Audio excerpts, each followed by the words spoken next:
Hey, what's going on, guys? Happy Monday to you. Welcome to the stream, man. This is Obe TA, where we come on here 3 or 4 times a week and apply technical analysis to the charts, man. All right, fundamental technical analysis on some non-fundamental type assets, right? Or I guess some non-traditional, maybe that's the right way to say it. But yeah, man, we come on here, crypto, stocks, whatever, doesn't matter, and apply traditional technical analysis, man. Try to find the mythical edge, as we like to call it, all right? So that's what we're gonna do here, man. If you're here, I appreciate you joining me. Thank you for tuning in. And let's just get right into it, man. I hope you guys had a good New Year's. I know I had an eventful one for sure. Some hands were almost lost. A lot of drinks were consumed. Good food. Cigar, which I don't know why I ever do cigars, man. They just give me terrible headaches every single time the next day. But hey, man, it's a special occasion, right? Sometimes you just got to break it out. But yeah, man, let's dive right in, all right? We're going to start it off with Bitcoin like we always do. Where to start, honestly, man? There's a lot that is going on with this asset right now, and it's not necessarily good. Now, I know this is a little bit later, one of the when I come on a little bit later on Mondays, but the daily candle already closed, right? So closed about an hour ago, closed down about, 1.7% on the day. Something to note, right? We'll just say it off the bat, because what everybody was talking about was, came down, bounced off of this 45 area, right? Touched it multiple times, came up, held the 200-day moving average before coming back down and testing it again, right? We had that spring back testing the spring. Then we had a bullish engulfing candle, man. Things were looking great. Now it's not so great, right? Now the conversation is more of we are treating the 200-day moving average as resistance, okay? This bullish engulfing candle will be invalidated with a candle close below the bottom point, right? Below the open, which was like $46,211. All right. So with this kind of stuff, usually when you have these springs and it comes down and you're holding levels of historical support, right? Areas that make sense and confirming them with Japanese candlestick confirmation, stuff like that, just to be followed up with just negative price reaction, right? Kind of just negating it as being valid. It's not good, man. And the context here is even a little bit different, right? Because back here in December, we came down and for the first time went below it. I mean, since back in October, like October 1st, I guess. Really, I guess September 30th, right? So came down for the first time, went below it, but held it and came back up, came back above it. Now it's back below it again, but on the way back up, it's rejecting off of it. So if anything, it's just starting to confirm the 200-day moving average as resistance for the first time in, I don't even know how long, man. Maybe back here in like September 23rd when it was below. But even then, wasn't really showing signs of regarding it as resistance. So the fact is that if you didn't get positive price action off of the bullish engulfing here at support, then I don't really know why price would reverse again at this level. All right, it just doesn't really make sense to me. So, let's move it over to the 4-hour to see if there's anything else that's helping there. And same kind of stuff, right? We had multiple touches of this level, 1, 2, 3. Then we even had a bullish shark harmonic, reacted off of it a little bit before a major dump there on December 31st. But it still held, right? Even after a dump like this. Still held that level, started to spring it back up again, but you couldn't get back over the local high here, right? And if anything, you've just developed some hidden bearish divergence. You've got a lower high going on here. All right, bit off of this peak, you've got lower highs with higher highs and momentum. So, and you can even correlate that here with the RSI, right? So just showing continuation to the downside, and with pathetic moves like this off of bullish indicators, it just shows, you know, weakness of the asset. You got to keep in mind that in bullish times, bearish indicators, bearish harmonics, stuff like that tend to underperform, right? Where bullish indicators tend to overperform. So the opposite of that would be in a bear market, bullish indicators would underperform, right? And I mean, that's exactly what you're seeing with this. You're seeing bullish harmonics and divergence and bullish engulfing candles and stuff at historical levels of support, areas that make sense, and they're just coming up and they're just doing nothing, right? They're really not making much of a move at all. So it just kind of, in that light, with that narrative, you could say in a bearish trend that bullish indicators will underperform, and that's exactly what's happening. So if you fall below this point, 45,000, this point that's been touched so many times, I mean, the only level really that makes sense, well, I mean, I guess not the only level, but the next level that makes sense, let me move it back to the daily so you can see it more clearly. Next level that makes sense is going to be down around like 43,000. And the reason being is that we're going to take a look at the local swing, well, not the local swing low, but the swing low back here from September, right? The most discernible swing low that we had. Just bring it up to the top, all right? That's how you Fibonacci, left to right, low to high, or high to low if you're trying to go in the inverse. But for here, if we're looking for support, you want to go from the low to the high. We're right at the 786. All right, so we're at the 786 retrace right now, starting to get into harmonic territory. I don't know if we had really like a formal kind of harmonic here. At the 786, that would be like the cipher. You want at least a 382 swing there. So, I mean, I wouldn't really consider a valid M-shape, sure. But you had that little local shark down there, the 200-day moving average at the 786. If you fall below, the 886 lines up with this valley back here from February 27th. All right, so this wick low that we had back here. So you've got some confluence going on. All right, deep value areas, deep retrace. That's down at around 43,320. All right, so it makes sense for that to be the next level of support if we get there, if we don't reverse where we currently are. But I'm not seeing anything right now that's implying anything good. Especially, let me take a look at the weekly here too.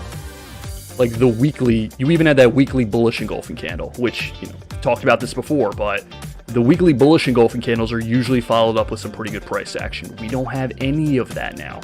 You had a weekly and bullish engulfing, and now you've got candles that are invalidating that, right? Below the opening price on it. So it's just been weak price movement. That, you know, head and shoulders kind of crap is still in play. All right, the shoulder, the head, and then the other shoulder, right? You're starting to see develop happening here. But you just keep breaking down, and it's just further testament to the structure, right? And a break below that 43,000 support. You're breaking necklines and stuff like that on weekly structures. I mean, I wouldn't be surprised, like we said, to see this thing going down to like 30,000 at that point. All right, but between 43 the next level, 40 is really the level after that.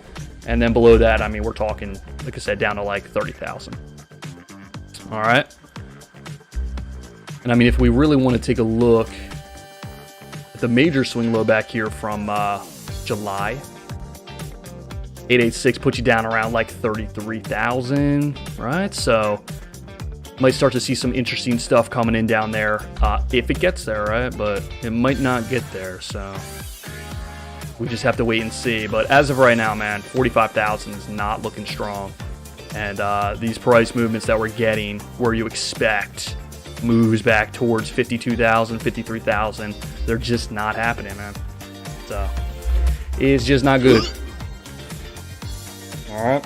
It's a piece of crap. It doesn't work.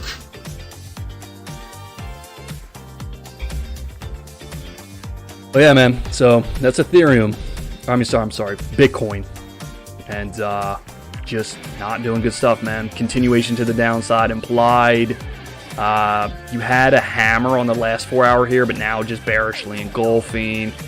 Again, you're You're flirting with the bottom of this bullish engulfing candle, about to invalidate it.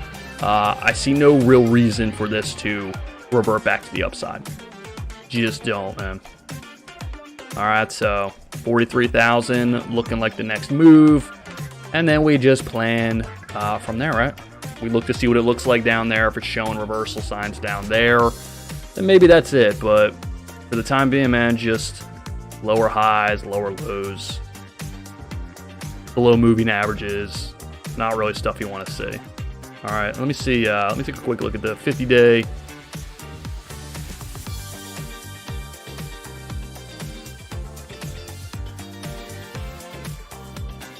Yeah, it's just below everything, man.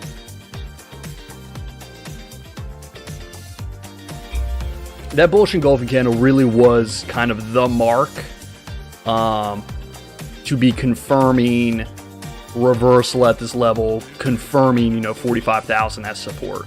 So the fact you're just not getting that type of price action, it's just not good. All right. Now, until you actually close a candle below it, you've never done that before. It's just a lot of wick touches. Technically, you're okay. But, yeah, candle closed below 45,000, 600. You're most likely heading down to 43, all right? But, yeah, I mean, just on the weekly, though, you just zoom out, look at the weekly. It looks all right, dude. It's okay, all right? The overall trend still extremely bullish. It's just we're talking short-term stuff. When it comes to swing trading, we're talking days, weeks. There's certainly no position to take on Bitcoin right now, given what I'm seeing. There's no bullish divergence or anything. So there's no edge on Bitcoin reversing to the upside. And in that case, if Bitcoin is implying more downside, then the other altcoins are probably going with it. So we'll take a look at some other ones, but really, even if the TA looks good on them, Bitcoin implying downside, it could just get disrespected and fall down as well, right?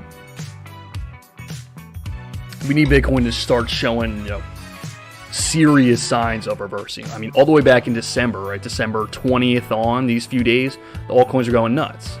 Because it really looked like a reversal was in, above the 200-day moving average, holding levels of support, stuff like that, right? And now it's dumping again, and everyone's uncertain, and, just crap. So, let's move it to Ethereum here. Take a look also at its own levels of support, right? These peaks back from September. If we go ahead and look for some areas of confluence there, right? It's like right at the 50% retrace. So the next level for Ethereum that makes sense, if it is to break this level here of like 3,671, it's going to be about 3,345, right? If Bitcoin does roll over and break down, we're most likely going to see it get there. That's going to meet up with the 200-day moving average, and for the first time since July 22nd. All right, we move it to the 4-hour. We're seeing it's regarding the 50-day moving average as resistance now. Back in December, like December 23rd, you see how many times it touched the 200-day moving average, confirming it as resistance, right? So it's just a bunch of confirmation of resistance, man. And even on the daily here, it's like you're showing more hidden bearish divergence, right? So that's what's playing out here. And it's like you can almost sit here and argue that there's Class A bullish divergence going on, right? You could sit here and say, look, there's higher lows going on, right? On the MACD at least, while Ethereum is selling off, making lower lows. But one thing that's important with this to realize, and what's so important about getting confluence or getting multiple variables lining up, like why do we even use the RSI? For me, this kind of stuff, the MACD showing Class A bullish divergence like this, or what appears to be, if the RSI is not showing Class A bullish divergence as well, it just makes me take a second look at what the price action is really doing. Because when you really kind of zoom in here and you look at the momentum, you'll notice that it's got kind of this, it's got a small valley here, and while it didn't go green on December 8th, it's making kind of like a, know how to describe this, like stairs almost. So you're kind of getting these little higher peaks just locally on the MACD, right? It's making lower lows technically. So in my opinion, that would be considered to me just bearish convergence, right? This is making lower lows while price is also making lower lows. Now, from here, December 13th to here, December 31st, that I would consider Class A bullish divergence on the MACD, but you're still not getting it on the RSI yet. So once you start making higher lows on the RSI and the MACD and price is selling off, that's usually when you start to see the moves towards the upside. This kind of stuff, it's like, yeah, you could argue it, but at the same time, I could just sit here and say that this is not double Class A bullish divergence. This is just single Class A bullish divergence only on the MACD, right? Which isn't as strong as somebody coming in and saying, oh, this is double Class A bullish divergence. It's not, in my opinion, because I would count this area here from December 5th on to December 14th as just bearish confluence. All right, that's how I would measure it. And if the RSI was lining up and showing Class A as well making higher lows, which it's not, then okay, then I would be more inclined to believe your side of things, your argument on it. But it's just not doing that, right? So yes, you're showing some seller exhaustion right now, but the price action is weak, right? The daily candle you just had, it does have that lower wick, which is okay, but almost bearishly engulfing. And again, man, you fall below these peaks from back here, 3,671. The most likely target is down here, 33.45, right? Meet the 200-day moving average, and then we can continue the conversation down there. But that's what makes sense to me, all right, as far as Ethereum is concerned. We move it to the weekly here. Let's throw a Fibonacci on it for the hell of it. Yeah, the 618 comes down and meets, these lower wicks right around, 3,500 on the weekly.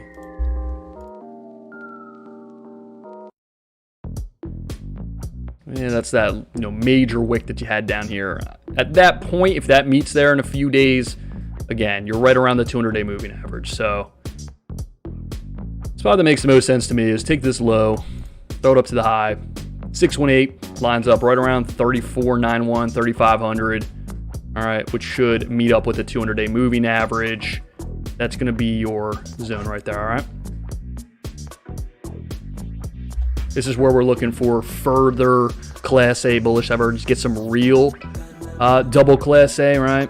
Then the RSI starts making some higher lows, while price makes lower lows and it starts being confluent with the MACD. At that point, then we can start to see a reversal to the upside, all right? That's just a point when it comes to these oscillators that it's much stronger when they're both showing reversal indicators, right? Not just one. So, just something to note. Right. All right, man. But yeah, so that's Ethereum. Let's take a look at a notable gainer on the day, dude. Tesla, which has just been insane. Money. It's been crazy.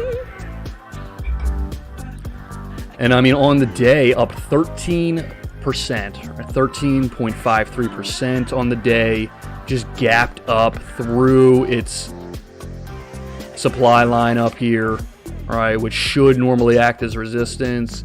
Not resistance, shooting up, breaking these peaks back here from December 1st, right, getting back towards its all-time highs, $1,241. Now, with this kind of stuff, gaps do often fill.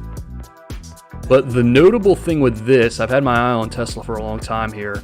This prior monthly candle for the month of December was starting to show, I mean, at one point it was down as low as $906. That was showing a evening doji star with what was developing Class A bearish divergence on both oscillators, right? Now, what it did, and this is a good note to take when you're trading or analyzing whatever you're doing, when you start getting stuff like this, It's like technically this is a evening star. But the fact that this came all the way back up and has this long lower wick implies that there is still buying power going on here, right? If this was a full body, then it's kind of a done deal in my opinion.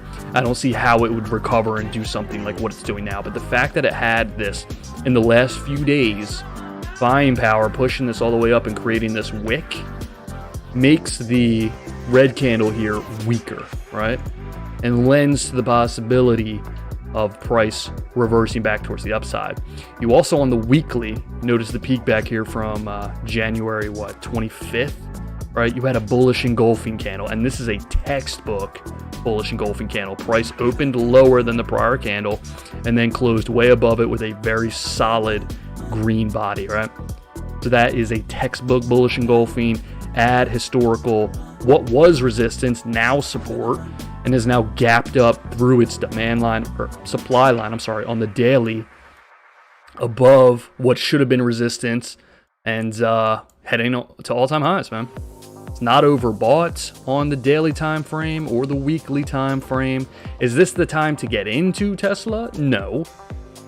But if you are in it or have been in it, right, the chances of more upside are definitely high. And really, all you need to do is break 1,241. That's your prior all-time high, and that's going to be the point of resistance you're most likely looking at. And from that point, if you just, with all-time highs, use your Fibonacci levels. 1618 puts you around like 1,500, close to it. 1450, right? Which is just another, further from here, another 21%. So, dude, Tesla just being a beast, man. Really has been good. And this is just, even up here, potential monthly evening doji star with Class A bearish divergence. Again, if it closed down here, then it was bad. What you needed was exactly what happened. It got bought up off of this support back here and created this long lower wick, which made it a weaker Japanese candle formation. And now it's playing out. Now it's being bought up again. So $1,500 in time, man. I see no reason why. Tesla being one of the main reasons that the S&P set another record today, man. We'll take a look at it, but god damn, dude, it's crazy. Okay. Insane. But yeah, man, if you're tuning in, if you're in here, don't be shy. Say hello. Request an asset, whatever you want to do, crypto, stock, doesn't matter. But yeah, let's just keep moving, man. Let's take a look at the total market cap. All right, this is of crypto overall, everything, Bitcoin included. Still holding on to that slightly higher low. Let me see. Where's it at right now? $2.2 trillion. Same kind of deal though, right? Had a bullish engulfing candle on January 1st and is now subsequently heading down. Tempting, still valid technically until price gets below its opening point there, its body, which was 2.185 trillion. So until it gets below that, it's technically still valid. But with Bitcoin, trying to invalidate its own bullish engulfing candle and implying more downside, being that it makes up like 45% of the market, it's most likely gonna push this back down as well, down to like 2.09 trillion. That's the next level of support for this thing. But yeah, I mean, you're below this peak back here from April 16th. All right, this wick high, below the 50-day moving average. This makes even more sense down here. This 2.09, 200-day moving average lines up down there. So we'll see, man. It all depends on Bitcoin, what this wants to do. I mean, it makes up the majority of the market, and when Bitcoin's dumping off, the altcoins are going to go with it, right? So I'm not seeing anything as far as reversal of the market, even up here, hidden bearish divergence, right? Even if we go from here, it didn't technically go green there, but you did have a slight peak. So that could technically be considered you have a much higher high going on than you did here, right? much higher positive momentum with a much lower high in price. And the way to size this up, because you don't have that green island going on, you can move it down to the RSI and you can back it up, right? You have a higher high on the RSI with lower high in price, getting bearish divergence, signaling continuation to the downside. All right. So that's pretty much it, man. A lot of assets look like they're heading down to their 200-day moving average. That is where I expect a lot of them to go. A lot of them to test it. You haven't tested the 200-day moving average. Actually, I mean, you had this just ridiculous day where it went down to 1.946 trillion. What was that? A $500 billion swing in one day. I mean, dude, stuff is extremely volatile, but tested it technically on December 4th, and now is heading back down to test it again.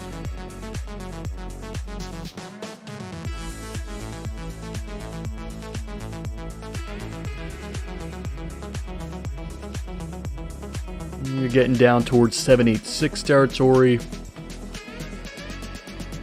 That would be like the Cypher or the Gartley. I don't see anything doing with the eye test there, but yeah, that's your next level of support, man. Confluence 200-day moving average and historical support, right?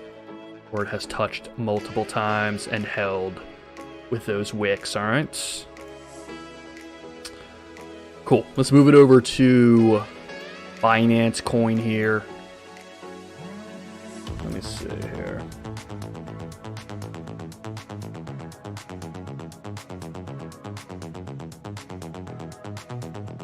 Yeah, so same kind of thing, right?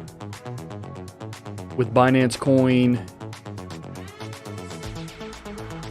we throw a Fibonacci on this thing. All right, the 50% retrace right down here around, what, $495, $500, 500 psychological support.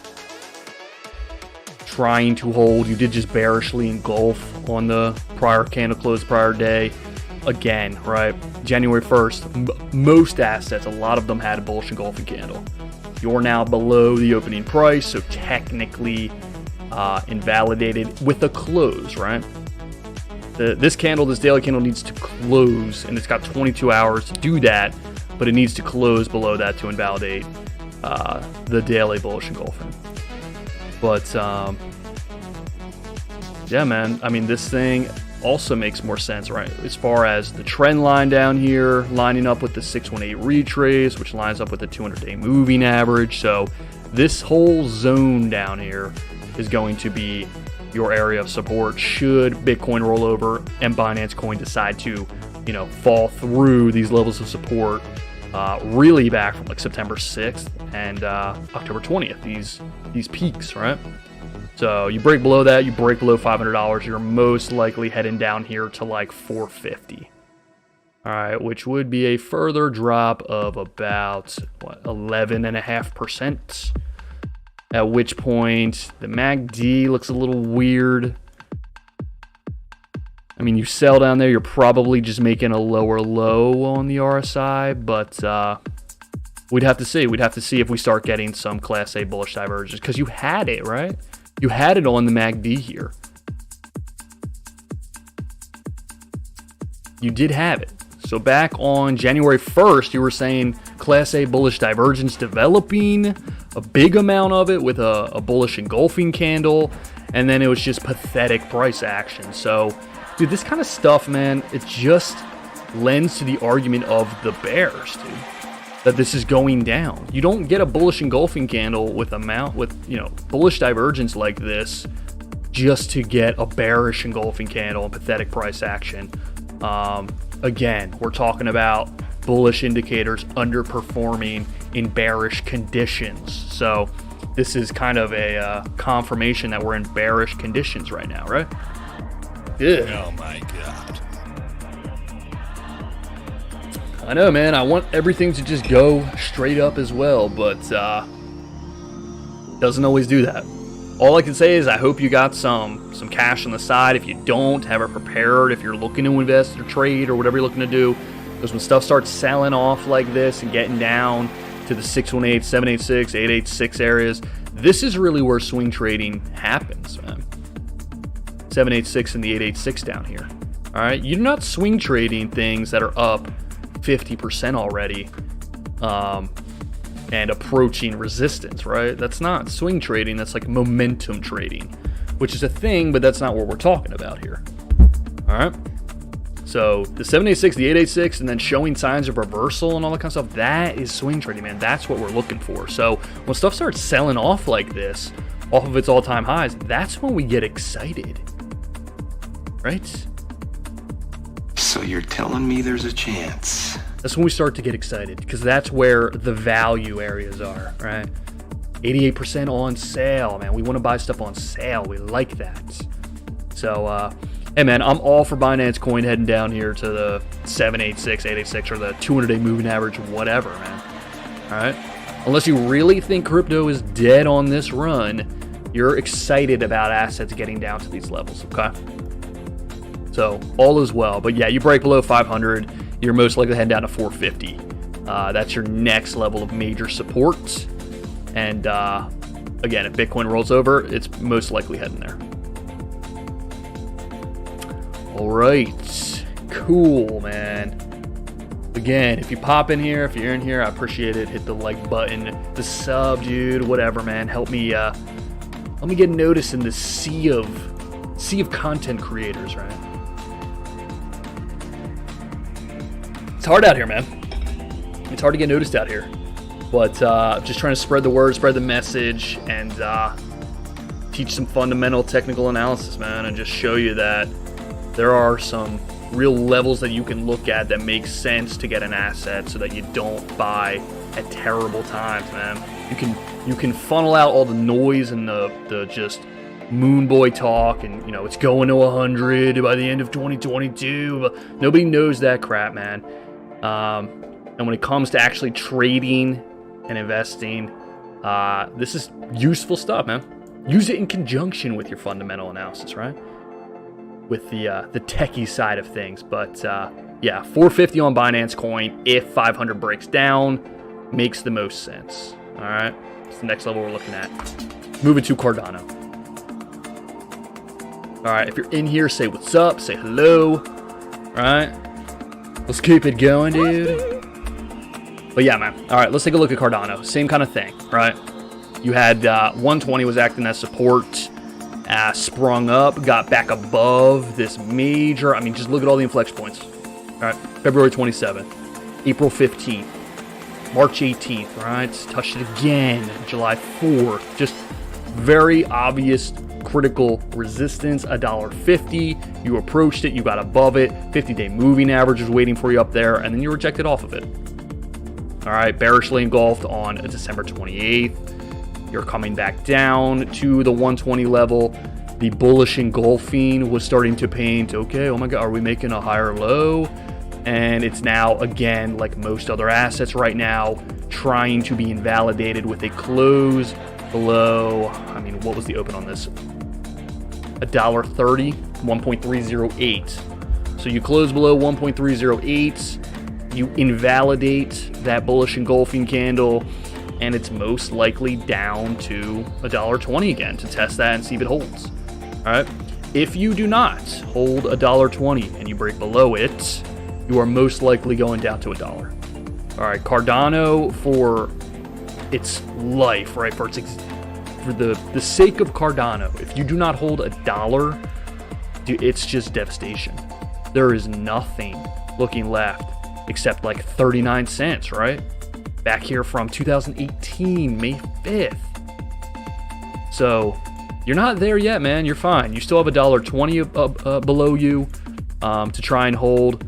But what is this yellow crap? I was drawing on this earlier. Hold on. I mean, you certainly don't have any divergence on your side right now. If anything, this is just hidden bearish divergence, right? You've got a lower high in price, higher high on the oscillator. Your saving grace here with this is that you do not have it on the RSI as well. right? You're just making a lower high on the RSI, so it's not as scary, but it's still real, man. It's still there. And with Bitcoin doing what's doing, again, Bitcoin rolls over, man. If you get down to like $1.23 or $1.20 and it's trying to hold and it's showing signs of holding and Bitcoin rolls over, you're breaking $1.20. And if you break the $1.20, you're most likely heading to $1. So you're in a precarious spot, man. It's not a joke. And then that's like your last chance. But being how strong $1 is, dude, $1 could be the trade of the century for Cardano. All right.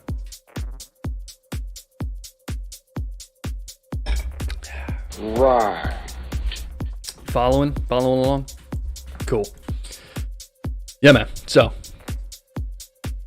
we'll see what happens. All right. You got a little trend line going on here.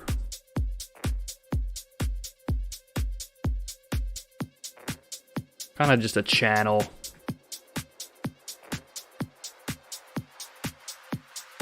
Yeah. Yeah, continuation of downside implied though. All right. Even on the 4 hour.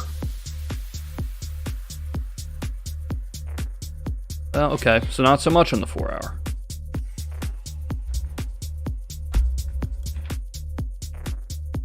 All right, you don't have, I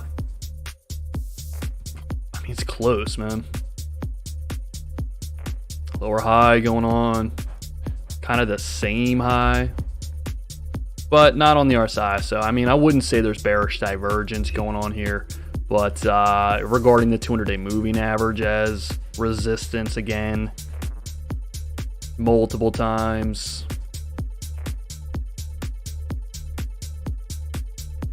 This evening star crap, right after a bullish engulfing candle.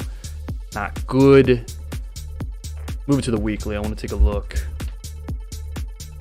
Now, I mean, the weekly came up, touched this 50-day moving average and rejected off of it and sold off. So, I mean, the funny thing about this is that if you can stay and pivot above $1.17, this body from July 19th, you will have your hidden bullish divergence on a weekly timescale. And you have it on the another new Mitch Ray clown. Oh, nice, dude. Super nice. Thanks for being here. I appreciate it, New Turk. Appreciate the love and the support. Yeah, I didn't know that Mitch Ray was the only one that was allowed to do technical analysis, man. I appreciate him, dude. I learned a lot of what I know from him. So, everybody interprets things different ways, though, right? So, take what you learn from somebody and apply it in other ways that you interpret information that you take in, reach other people, new audience members, stuff like that. I don't understand why you got to go out and put hate out there, dude. But whatever makes you happy, man. Whatever makes you happy. But yeah, man. All right, so the weekly here, like I said, bullish engulfing candle. If you can keep it and start to pivot above that $1.17 mark, right? Hidden bullish divergence, technically considered still valid. But with what's going on with Bitcoin and stuff like that, I don't really see that scenario playing out, all right? Cool. Let's move it to a stock, actually, that I want to take a look at, man. Newegg. All right. This is kind of like the computer Amazon version. They sell like computer parts, stuff like that. So one thing I noticed with Newegg here, back in what was it, like November, early November, had the falling wedge formation, right? Falling wedge showing bullish divergence going on. All right. So just waning negative momentum, starting to show seller exhaustion, stuff like that. It pumped. I mean, that day it was up, 58%, which is ridiculous for a stock, but it still had it, right? This is now starting to show similar stuff. And if you look left, you've got pretty obvious support back here from like June, right? Was resistance back in March, but right down around like $10, $9.98, stuff like that. But yeah, man, coming down close to the apex of the falling wedge, starting again to have falling negative momentum, higher lows. Not quite there, kind of class C on the RSI, but starting to develop a little bit. Same low right on the RSI. So you're getting the divergence. You had a bullish engulfing candle here December 30th at major support. It just makes sense for this thing to potentially go again. All right, you're testing that upper trend line, right? That supply line. You break that, man, this asset's just volatile. It just moves sometimes. So taking a play on it, stop loss is super easy. Put it down at like $9.71. And yeah, man, this is one that I like taking a trade on, right? I like taking an opportunity on this one, all right? But yeah, man. New egg. Let me take a look at the weekly here. Yeah, so weekly trying to develop its first green candle, since November 29th. All right. Starting to go positive momentum, or trying to at least stop building negative momentum for the first time since November 29th. So if it were going to pivot and make a move again, this is the level that makes sense to me, all right? Cool. All right, man. Let's move it to Algo, which has actually been an outperformer, man, on the day. Let's see here.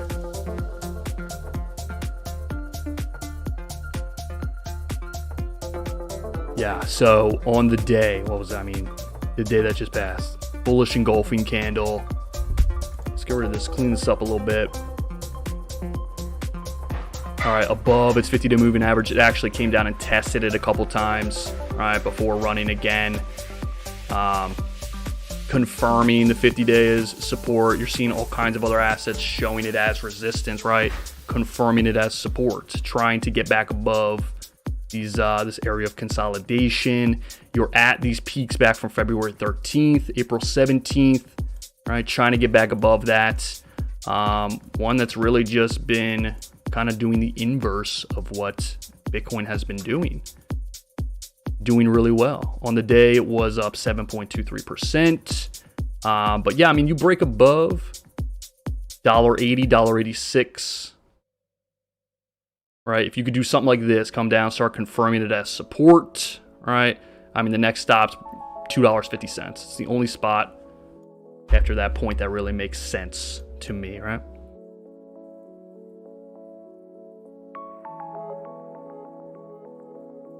Okay. So yeah, $1.80, it's the mark. If Bitcoin does roll over though and really sells off and the market just starts taking a dump, it's probably just going to reject off of this, treat it as resistance, head back down. All right. And we can move it over to Algo, to a BTC, right, to see how the performance of it compared to Bitcoin. Was above. You almost have kind of a harmonic structure going on here too, right? So point D, the 886, you've got a bit of a bearish bat going on here. So if you can get up to the point D, performance on Algo would be pretty strong at that point. Again, you're at levels of resistance right now. Just look all the way back to this peak from like February 12th, February 13th, right? It's a tough spot, but if you can break above it, man, it's implying definitely outperforming. It's been outperforming since December 21st. So you break above that, and you can start to see Algo do some nutty stuff, man.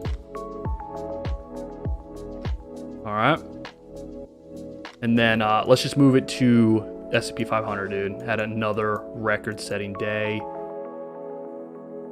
You got to zoom in to see it, but daily candle close up here right around 4,700. Really it closed at what? $4,796.57. So it is a record, man, on the daily, another record high. So economy just keeps going, dude. Doesn't matter what you throw at it. Throw Omicron, inflation, whatever, man. It just keeps pumping up, keeps setting records. I think during this run, this is like the 71st record that has been set by the S&P 500.